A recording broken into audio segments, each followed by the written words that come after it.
భారత సినీ ప్రపంచంలో అత్యుత్తమ నటుడు దిలీప్ కుమార్ తనదైన ప్రత్యేకమైన నటనా సంవిధానం, సంభాషణలతో ప్రేక్షకుల గుండెల్లో స్థిర నివాసం ఏర్పాటు చేసుకున్నాడు. రాజ్ కపూర్, దేవానందులతో కలిసి హిందీ సినీ రంగంలో త్రిమూర్తులలో ఒకడిగా నిలిచాడు. 1950 నుండి 60 దశకం వరకు దిలీప్ కుమార్ అతి గొప్ప నటనను ప్రదర్శించాడు. తాను నటించే సినిమాలను అతి జాగ్రత్తగా ఎన్నుకునేవాడు. ఏమాత్రం నచ్చకపోయినా సినిమాను వదులుకోవడానికి వెనుకాడేవాడు కాదు. పాటల విషయంలో, సాహిత్యం విషయంలో ఏమాత్రం రాజీ పడేవాడు కాదు. मेरे पैरों में है, मेरे पैरों में घुंघरू बंधा दे तो फिर मेरी चाल देख ले.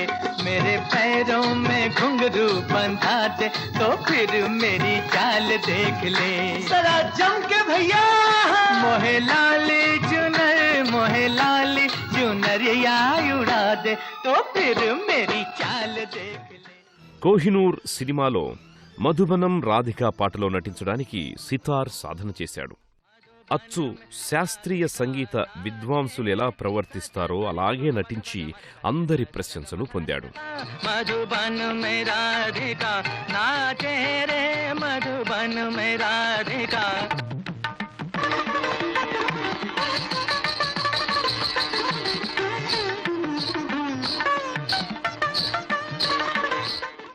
ఈ సినిమాలో అద్దం ముందు దిలీప్ కుమార్ నటించిన దృశ్యం తరువాత నటుడి పాపులారిటీకి పరీక్షగా ఎదిగింది.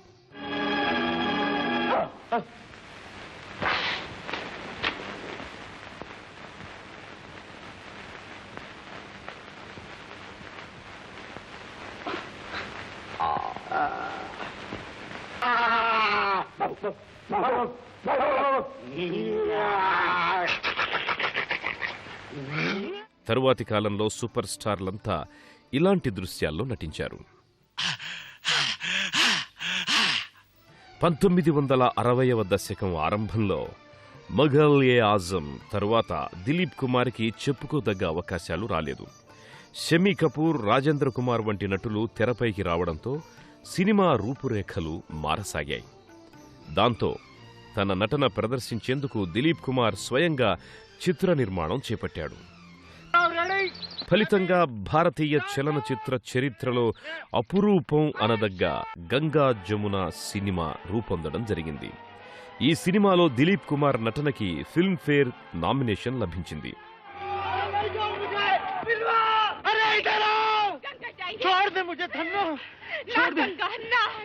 अरे राम कसम, ये सब कुत्ते की तरह मेरा पीछा किए हैं धन्नो. मैं भूखों मर गया धन्नो, मैं भूखों मर गया.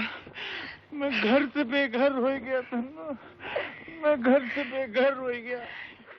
ఆ తరువాత తీసిన లీడర్ సినిమా అంతగా విజయవంతం కాలేదు. तेरे हुस्न की क्या तारीफ करूं, तेरे हुस्न की क्या तारीफ करूं.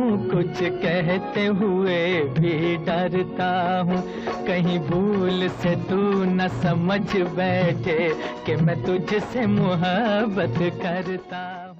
దిల్ దియా దర్ద్ లియా సినిమాలో కో డైరెక్టర్ గాను వ్యవహరించారు. కానీ 1970 దశకం ఆరంభమయ్యేసరికి అతడి తరం నటులందరిలా దిలీప్ కుమార్ అస్తిత్వ సమస్యను ఎదుర్కొనక తప్పలేదు. ఫలితంగా 5 ఏళ్లు సినిమాల్లో నటించలేదు. సినిమాలలో నటించకపోయినా దిలీప్ కుమార్ నటనా శైలి గురించి చర్చలు సజీవంగానే ఉన్నాయి. అతడి ఇమేజ్ స్థాయి పెరిగింది. 1981లో క్రాంతి సినిమాతో మళ్లీ తెరపైకి వచ్చాడు దిలీప్ కుమార్. తన ప్రత్యేక సంభాషణ సంవిధానంతో సినిమా విలువను మరింత పెంచాడు.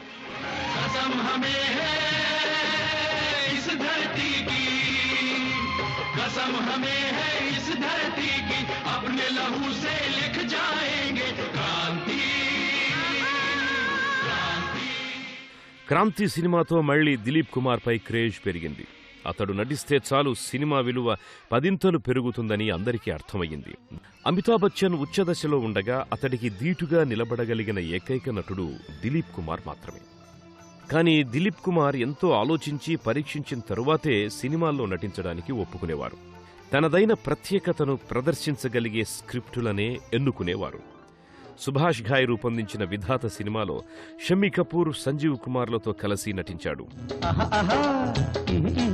तकदीर है क्या मैं क्या जानूं, तकदीर है क्या मैं क्या जानूं, मैं आशिक हूँ तदबीरों का, मैं आशिक हूँ तदबीरों का, हाथों की चंद लकीरों का, तेरे तितम तितम तारी तितम तितम, तेरे तितम तितम तारी तितम तितम, तेरे तितम तारी तितम, तेरे तितम तारी तितम तारा. ఆ సినిమా విజయంలో ప్రధాన ఆకర్షణగా నిలిచాడు. एक बाप अपने बेटे की लाश लेकर तुम्हारी कोतवाली में आया है, तुम्हारे इंस्पेक्टर की लाश, तुम्हारे अपने इंस्पेक्टर की लाश, और तुम लोग बोलते हो कि पंचनामा करना पड़ेगा, और तब तक वो कुत्ते के बच्चे भाग के कहां पहुंच जाएंगे. ऐसी कोई बात नहीं शमशेर भाई, बिना कागजी कार्रवाई के हमारे हाथ बंधे. अरे काट के फेंक दो ऐसे हाथ, काट के फेंक दो ऐसे हाथ. ठीक है, मेरा बेटा मरा है ना, कानून का बेटा तो नहीं मरा. तुम्हारे हाथ बंधे हैं, मेरे हाथ तो नहीं बंधे ना. దిలీప్ కుమార్, అమితాబ్ బచ్చన్లతో రమేష్ సిప్పి రూపొందించిన శక్తి సినిమా విడుదలకు ముందే సంచలనం సృష్టించింది. విడుదలైన తర్వాత ప్రేక్షకులను నిరాశపరిచిన నటుడిగా దిలీప్ కుమార్కు ఎదురు లేదని నిరూపించింది. ఈ సినిమాలో నటనకు గాను దిలీప్ కుమార్ ఉత్తమ నటుడిగా ఫిల్మ్ఫేర్ అవార్డును కూడా అందుకున్నారు. विजय, आज मैं एक बाप की हैसियत से तुम्हें समझा रहा हूं. कल एक पुलिस अफसर की हैसियत से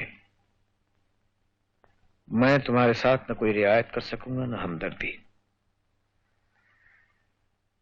अगली बार तुम एक बाप से मिलोगे या पुलिस अफसर से, इसका फैसला तुम्हें खुद करना होगा.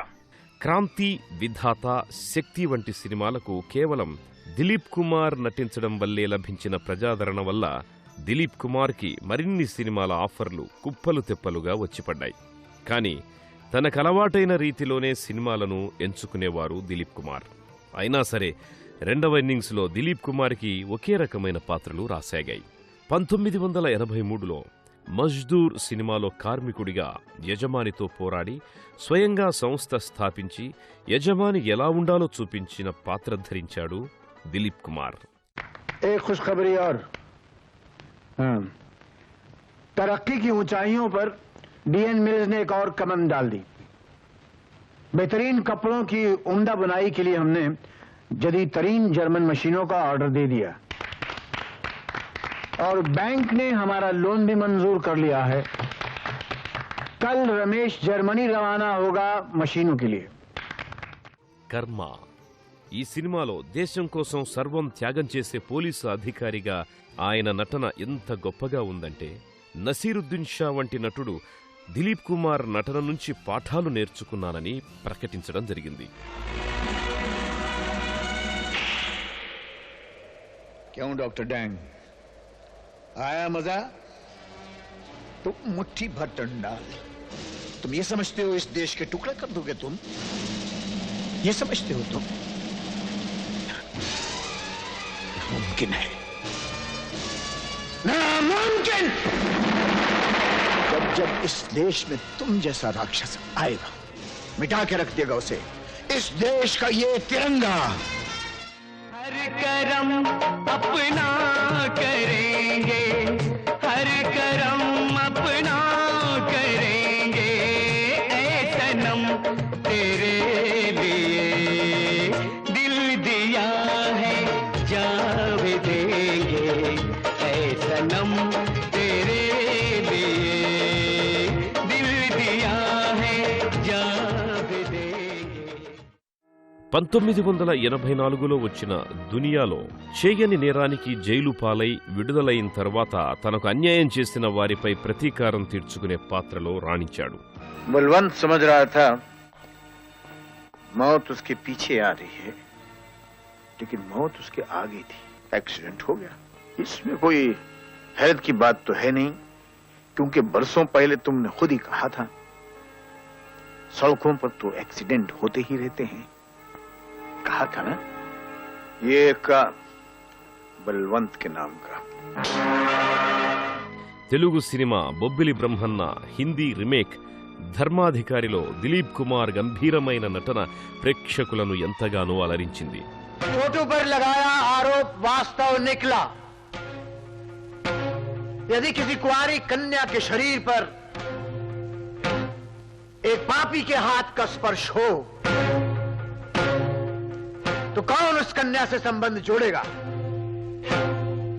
उस अभागिन का सारा जीवन व्यर्थ हो जाएगा। इस कारण छोटू को सदा से विवाह करके उसे अपनी अर्धांगिनी बनाना होगा। यदि वो ऐसा नहीं करेगा तो सदा के लिए सारे चौधरी परिवार को यह नगर छोड़ देना होगा। धर्मराज, ये अन्याय है, घोर अन्याय। मेरे निर्णय का पालन न किया गया तो फिर धर्मपीठ पर गड़ी हुई इस तलवार को अपना कर्तव्य निभाना होगा। ఇంకా ఆగ్గా దరియా, ఇజ్జత్దార్, కానూన్ అప్నా అప్నా వంటి సినిమాల్లోనూ నటించారు దిలీప్ కుమార్. हम इस जुल्म के खिलाफ आवाज उठाने को आया हूं। तुम्हारे इस चेहरे से साफ जाहिर होता है कि लीडर नहीं, किराए के टट्टू हो तुम। किराए के टट्टू। और बाहर ये जो जिंदा मुर्दाबाद का तमाशा हो रहा है ये तुम्हारा पेशा है, इसी की रोटियां खाते हो तुम। దిలీప్ కుమార్ కి రిహార్సల్స్ అధికంగా చేసే అలవాటుంది.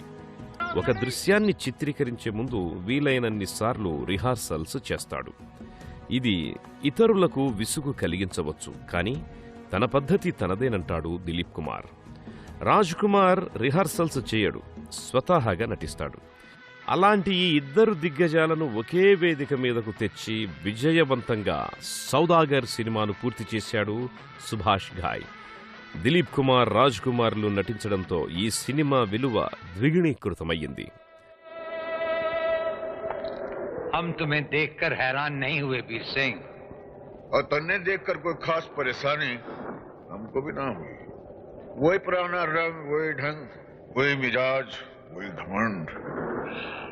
वो तो था और है और हमेशा रहेगा। वो रहे न रहे, पर एक फर्क तो आ गया जरूर राजेश्वर। वो जो तू आसमानों पे उड़ता फिरे था ना, आज तेरे पैर जमीन पर लग गए। हाँ तो दिखा अपनी उड़ान अब। जो खड़ा तू और जो खड़ा मैं, और जरा बीच में पिस्तौल। उठाए पिस्तौल और चला गोली मुझ पर। निकाल ले तो अपने दिल के अरमान। मैं तेरे सामने खड़ा हूं। మషాల్. ఈ సినిమాలో భార్య ప్రాణాలు ప్రమాదంలో ఉన్న సమయంలో సహాయాన్ని అర్థించే దిలీప్ కుమార్ నటన ఆ సినిమాకే హైలైట్గా నిలుస్తుంది. నవతరం నటులకు నటనలో పాఠాలు నేర్పింది ఆయన నటన. गाड़ी रोको! ए भाई साहब, गाड़ी रोक दो! गाड़ी रोको भाई साहब! ए भाई साहब, मेरी बीवी की हालत बहुत खराब है, उसको अस्पताल पहुंचाना है। भाई साहब, वो मर जाएगी।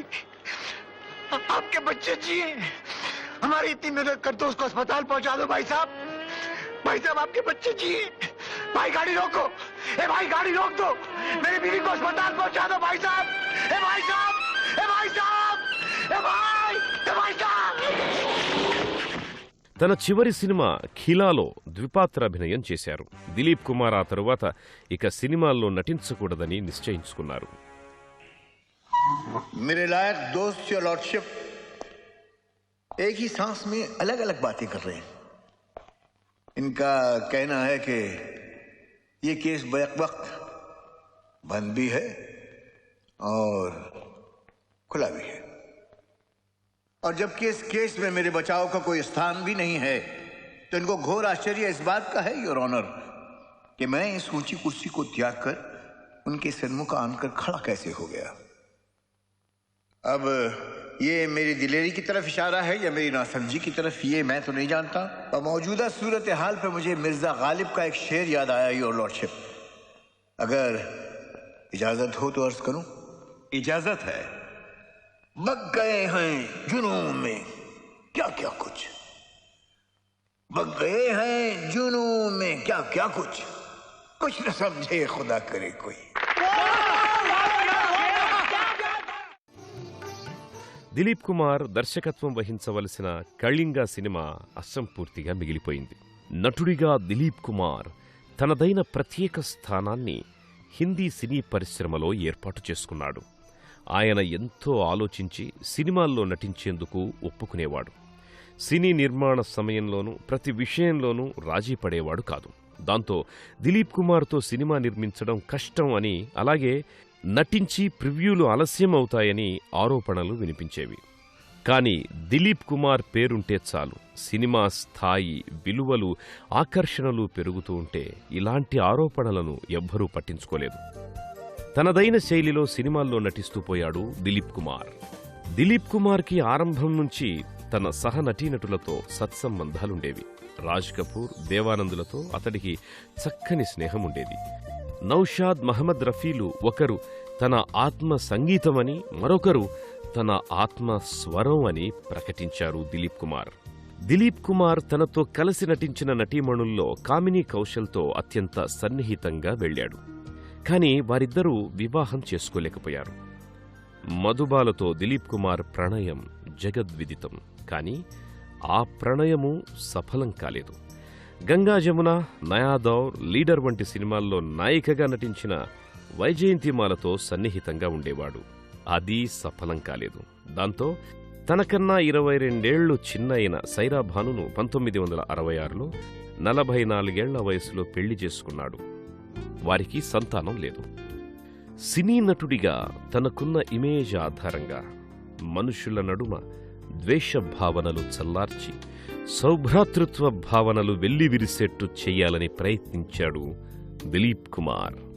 రాజ్యసభ సభ్యుడిగా నామినేట్ అయ్యారు. ఉత్తమ నటుడిగా, ఉత్తమ వ్యక్తిగా ప్రపంచవ్యాప్తంగా మన్ననలందుకున్నారు, బహుమతులు పొందారు.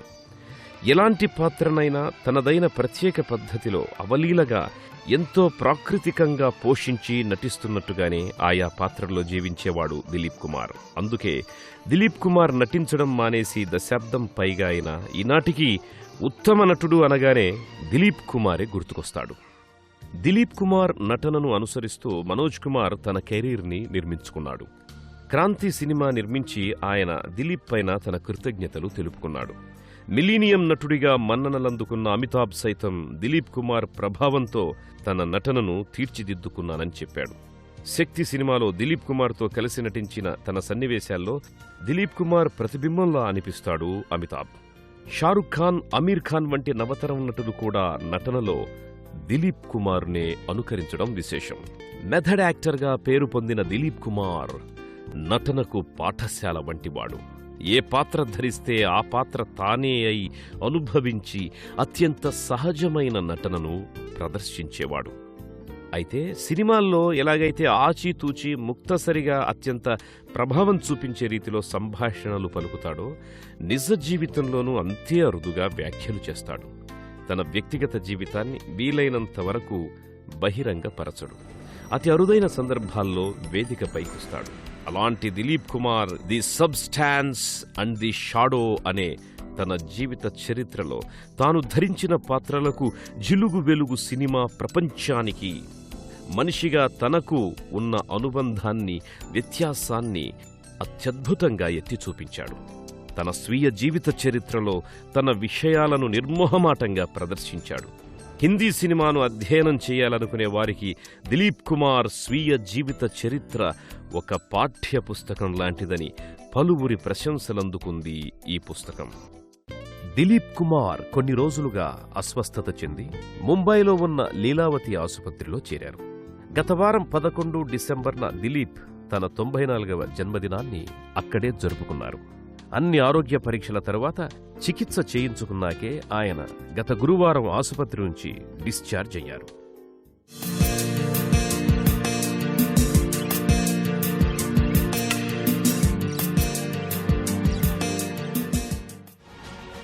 అనేక తరాలను ప్రభావితం చేస్తూ నటనకు గీటురాయిగా నిలిచిన మహాద్భుతమైన నటుడు దిలీప్ కుమార్. ఆనాడు ఈనాడే కాదు, ఏనాడైనా సరే ఆయన నటలోకానికి మార్గదర్శకుడు. జెంటల్మెన్ జెంటల్మెన్ జెంటల్మెన్ मैं हूँ बाबू जेंटलमैन आम पिला ले मुझसे नैन लंदन से आया मैं बन ठन के।